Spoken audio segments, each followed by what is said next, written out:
છોટાઉદેપુર ખાતે આદિવાસી સમુદાયના મહાન યોદ્ધા અને સ્વાતંત્ર્ય સેનાની ભગવાન બિરસા મુંડાની 150મી જન્મ જયંતિ નિમિત્તે રાજ્યભરમાં જનજાતીય ગૌરવ વર્ષ મહોત્સવની ઉજવણી કરવામાં આવી રહી છે। તારીખ 7 થી 15 નવેમ્બર 2025 દરમિયાન યોજાઈ રહેલા મહોત્સવના ભાગરૂપે છોટાઉદેપુરમાં તારીખ 12 અને 13 નવેમ્બરે જનજાતીય ગૌરવ રથયાત્રાનું ભવ્ય આયોજન કરાયું છે।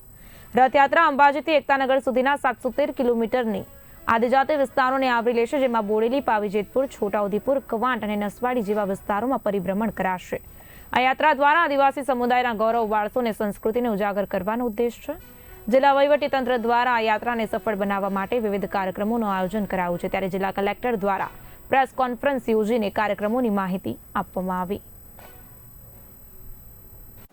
15મી નવેમ્બરે જનજાતીય ગૌરવ દિવસ તરીકે આપણે ઉજવણી કરીએ છીએ। ભગવાન બિરસા મુંડાની 150મી જન્મ જયંતિ નિમિત્તે ગુજરાત સરકાર દ્વારા 1/11/2025 થી 15/11/2025 દરમિયાન જનજાતીય ગૌરવ વર્ષ મહોત્સવની ઉજવણી સાથે જનજાતીય ગૌરવ દિવસની ઉજવણી અને 7/11/2025 થી 13/11/2025 સુધી જનજાતીય ગૌરવ રથ યાત્રાનું આયોજન કરવામાં આવેલ છે, જે અંતર્ગત અંબાજીથી એકતાનગર અને ઉમરગામથી એકતાનગર બે અલગ અલગ યાત્રાઓ થનાર છે। છોટાઉદેપુર ખાતે 12મી અને 13મી તારીખે રથ આવનાર છે। 12મી તારીખે બોડેલી, પાવીજેતપુર, તેજગઢ અને છોટાઉદેપુર ખાતે રથના સ્વાગત થશે અને બોડેલી ખાતે એક સભાના પણ આયોજન કરવામાં આવશે। એમાં સેવા સેતુના પણ પ્રોગ્રામ રાખ્યું છે અને 13મી તારીખે કવાંટ અને નસવાડીમાં રથના સ્વાગત થશે। એના પછી રથ એકતાનગર જશે।